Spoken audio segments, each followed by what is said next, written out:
Hi, this is Greg Palast, and I'm reporting for Raw Story on the last American president. Now, pay attention to this professional liar. Quote, I'm the only president in modern history who left office with a smaller national debt than when I came into office. Now, that's quite a whopper. Fact check. During Trump's presidency, the national debt actually increased by $7.8 trillion. That's nearly 40% and more than any president in history. The fact check is courtesy of Thom Hartmann. Indeed, Hartmann's new book, The Last American President, A Broken Man, a Corrupt Party, and a World on the Brink, is one giant fact check on the Whopper-in-Chief, and much more. A disturbing dive into the roiling miasma of self-aggrandizing, self-deluding, psychologically shattered, wailing man-child who is our commander-in-chief. Don't read Hartmann's book twice, as I have. It's not just the nightmares it induces. It's the fact that you'll wake up to the nightmare that is our new reality. Hartmann is known as America's #1 progressive radio host, but he's also a certified psychotherapist, ordained theologian, and noted historian who has brought his extraordinary bandolier of skills to an excavation of the dark regions of the president's brain. And dark it is. Trump grew up in an atmosphere of cruelty under the familial dictatorship of his daddy, Fred Trump, whom the future president saw bully his older brother into an early alcoholic death. Trump's mother had emotionally checked out and left us with a president who needs a mommy's hug. And he's taking it out on government employees. Trump learned cruelty from his dad, but learned how to weaponize it from his second daddy, Roy Cohn, Joe McCarthy's henchman, who taught Trump how to use fear and media manipulation to break his enemies. A group now encompassing, most Americans. Does Trump even believe his own bullshit? That's not even a question for Trump, notes Hartmann. Hartmann quotes the master of prevarication himself, and this is a quote, "The final key to the way I promote is bravado. I play to people's fantasies. People may not always think big themselves, but they can still get very excited by those who do.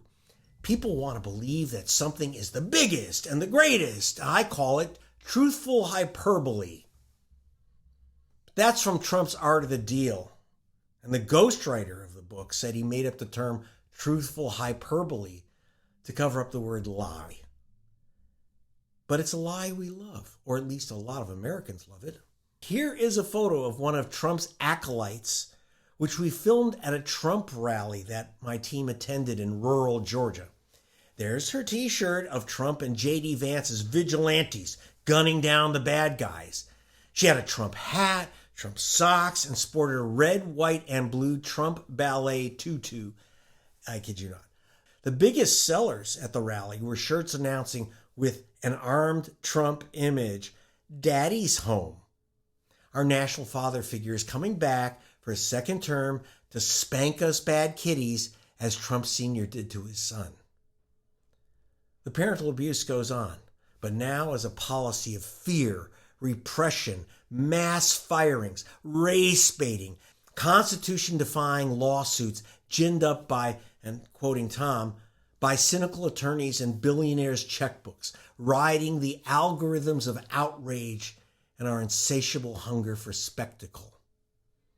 As Hartmann warns, democracy in America won't go away when tanks roll in the streets. It will come packaged as entertainment. Hartmann notes chillingly that it wasn't just Trump. It was a system that fed him to us. Trump's beguiling fibs, his mayhem making, his troops in the street diktats are all spectacle to satisfy the desire for retribution of America's working class wounded. Trump is a symptom, notes Hartmann, not a cause, of what I'd call the new hate. We don't want to win arguments anymore. We want to hurt those who don't share our politics. Trump revels in it. And Hartmann is not afraid to call out the racism that lubricates Trump's resentment machine. A GOP line of ugly innuendos that originated with Richard Nixon. Trump didn't introduce racism into the GOP campaign plan. He merely, as Hartmann says, revealed it. And Trump's apostles are never coy about using code words for space laser-armed Jewish globalists, a line which Trump finds usefully echoed by Democrats on the left. So what do? I think of those old billboards on Highway 80 that flash, "Stay awake, stay alert." That's not too much to ask. Hartmann, who's a happy ending kind of guy, throws out a bunch of good ideas which he calls reform, resist, and remember. And he begins with our own empathy deficit, though he admits our best efforts could be undone by AI techno-feudalism. Democracy, Hartmann concludes, doesn't announce its departure with trumpets. It slips away in silence, one institution at a time. But we do have Hartmann's bugle blast. Hopefully it's a wake-up reveille and not taps for this fragile experiment we call America. This is Greg Palast reporting. For more of my investigative reports, go to gregpalast.com or sign up here at Substack Greg Palast Investigates.